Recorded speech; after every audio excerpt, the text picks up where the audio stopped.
नाज़रीन, रबीउल अव्वल का चांद नजर आने वाला है। तैयारियां कर लीजिए। आपने झंडे भी लगाने हैं, आपने गलियां भी सजानी हैं, आपने महाफिल में भी शिरकत करनी है। महबूब पाक सल्लल्लाहु अलैहि वसल्लम का मिलाद गज वज के मनाना है। और मैं आपको एक हदीस शरीफ सुनाता हूं, बुखारी शरीफ में मौजूद है। अल्लाह के फरिश्ते जमीन पर आते हैं और आकर देखते हैं कि अल्लाह के बंदे क्या कर रहे हैं। और जब ये देखते हैं कि अल्लाह के बंदे अल्लाह का जिक्र कर रहे होते हैं, यानी नेक महफिल में शरीक होते हैं, तो इनके ऊपर जो अल्लाह के फरिश्ते होते हैं वो अपने परों से साया करते हैं। जब फरिश्ते अल्लाह की बारगाह में जाते हैं तो मेरा रब उनसे पूछता है, फरिश्ते बताओ मेरे बंदे क्या कर रहे हैं, हालांकि मेरा रब जानता है। तो फरिश्ते कहते हैं, या अल्लाह, वो तेरी तकबीर, तेरी तस्बीह, तेरी तहमीद, यानी युकब्बिरूना का व यहमदूना का व युमज्जिदूना का व युसब्बिहूना का, वो सुभान अल्लाह, अल्हम्दुलिल्लाह, अल्लाहु अकबर ये कहकर तेरा जिक्र कर रहे हैं।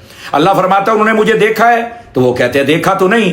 तो मेरा रब फरमाता है अगर वो देख लेते मुझे तो कहा कि उनकी तो फिर जौक देखने वाला होता कि वो किस मोहब्बत के साथ तेरी और इबादत करते और लगन के साथ तेरा जिक्र करते। फिर अल्लाह फरमाता मेरे बंदे क्या मांग रहे थे? तो वो फरिश्ते कहते बारी तआला वो जन्नत मांग रहे थे। अल्लाह फरमाता उन्होंने जन्नत देखी है? तो फरिश्ते कहते जन्नत तो नहीं देखी। तो फिर मेरा रब फरमाता है अगर वो देख लेते तो? फरिश्ते कहते अगर देख लेते तो उनकी जो हिर्स है, जो उनकी तलब है, वो और ज्यादा हो जाती कि या अल्लाह हमें जन्नत अता फरमा। फिर मेरा रब फरमाता है वो किस चीज से पनाह मांग रहे थे? फरिश्ते कहते हैं कि वो जहन्नुम से पनाह मांग रहे थे। अल्लाह फरमाता उन्होंने जहन्नुम को देखा है? कहा जी जहन्नुम को तो नहीं देखा।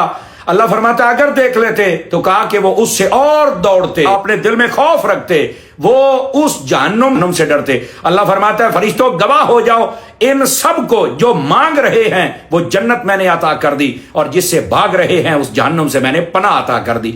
एक फरिश्ता कहता है बारी ताला ये जो इस नेक महफिल में बैठे थे, जो तेरा जिक्र कर रहे थे, इनमें एक वो भी बंदा था कि जो इनमें से नहीं था, वो वैसे ही गुजर रहा था और इस महफिल में आके बैठ गया। अल्लाह फरमाता है ला यशका बिहिम जलीसुहुम, इस महफिल में बैठने वाला, इन अच्छे लोगों के साथ बैठने वाला, वो कभी भी बदनसीब नहीं हो सकता।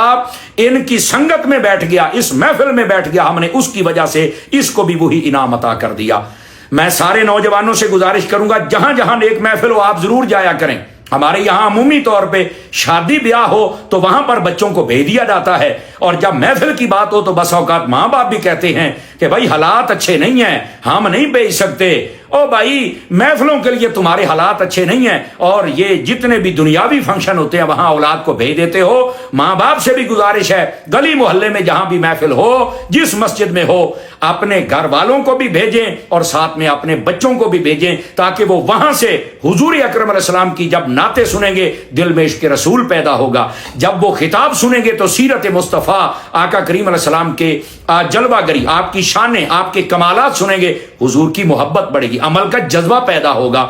इससे उनकी जो असल कनेक्टिविटी है अपने महबूब करीम अलैहिस्सलाम के साथ वो हो जाएगी। मेरी दरखास्त है रबीउल अव्वल आने वाला है, तैयारियां कर लीजिए, हदफ बनाइए कि हमने नया सूट भी सिलवाना है, खुशबू भी लगानी है, इमामा भी पहनना है, दुरूद पाक भी पढ़ना है, नमाजें भी पढ़नी है और गज वज के हुजूर का मिलाद मनाना है।